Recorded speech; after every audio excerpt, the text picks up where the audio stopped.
একটা সময় ছিল ফেসবুক শুধুমাত্র যাদের আইডি বা পেজ বিশাল বড় ফলোয়ার রয়েছে তাদের ওইখানে কিন্তু কন্টেন্ট মনিটাইজ সেটআপ কিন্তু দিত। কিন্তু এখন কিন্তু ওই সময় কিন্তু আর নেই, সময় কিন্তু পরিবর্তন হয়েছে।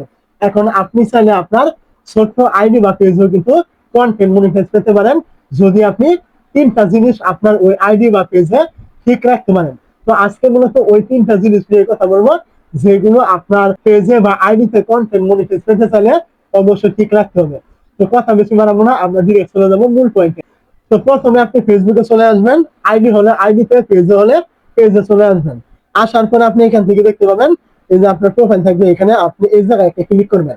তো প্রথম প্রোফাইলে ক্লিক করার পরে এখান থেকে দেখবেন নিচে এরকম ড্যাশবোর্ড, আপনি এখানে ক্লিক করবেন। ড্যাশবোর্ডে ক্লিক করার পর এখান থেকে আপনি উপরে দেখতে পাবেন এরকম মনিটাইজ একটা অপশন এখান থেকে দেওয়া থাকবে, আপনি এইখানে ক্লিক করবেন। এই জায়গায় ক্লিক করার পরে এখান থেকে আপনি দেখবেন এই যে কন্টেন্ট মনিটাইজ এরকম একটা অপশন আপনাকে এখান থেকে দেওয়া হয়েছে কিনা। যদি দেওয়া হয়ে থাকে তাহলে আমি এখন যে কাজগুলো দেখাবো এটা আপনি করবেন।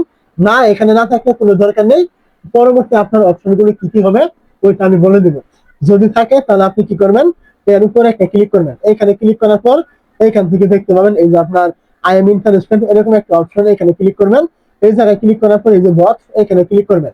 বক্সে ক্লিক করার পর এখান থেকে আপনি লিখবেন I am interested this program. আপনি কি করবেন, এইটা লিখে এখান থেকে এই যে সাবমিট লেখা রয়েছে এখান থেকে আপনি সাবমিট করে দিবেন। আর কোনো রকম কাজ এখানে আপনার নেই।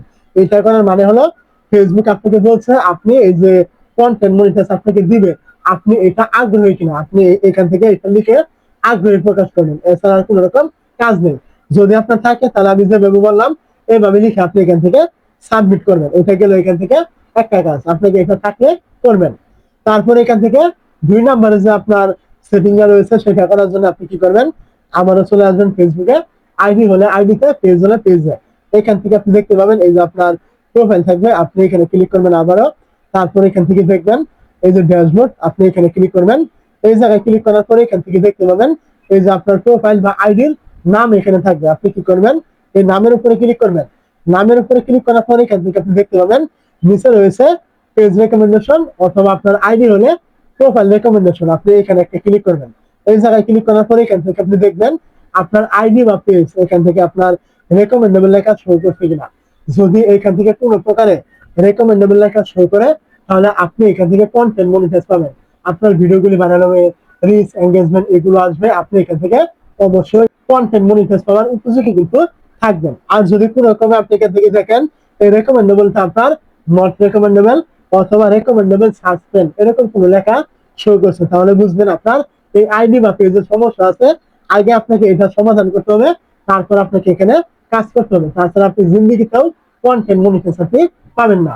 তো এখন আসি সর্বশেষ 3 নাম্বার যে আপনার বিষয়টা রয়েছে সেটা হলো আপনার এখান থেকে যা রয়েছে সবকিছু ঠিক রয়েছে, আমি কথার কথা বললাম সবই ঠিক রয়েছে, তারপরেও আপনি কন্টেন্ট মনিটাইজ পাবেন না। কেন পাবেন না, যদি আপনি এখান থেকে নিয়মিত কাজ না করেন। আপনার এগুলো সবই ঠিক রয়েছে কিন্তু আপনি এখানে নিয়মিত কাজ করেন না। আপনার যখন মনে চাই তখন ভিডিও ছাড়েন, যখন মনে চাইলো আপনি ছাড়লেন না।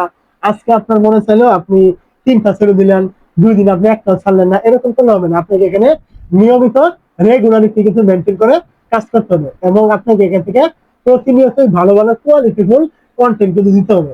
যদি এইগুলো আপনি দিতে পারেন অবশ্যই আপনার এগুলো সবকিছু ঠিক থাকলে আপনার ভিডিও বানানো হবে, এবং ভিডিও বানানো আপনি অবশ্যই এখান থেকে কন্টেন্ট মনিটাইজ আপনি পাবেন। কেউ কিন্তু আপনাকে ঠেকাতে পারবে না, 2 দিন আগে হোক অথবা পরে হোক।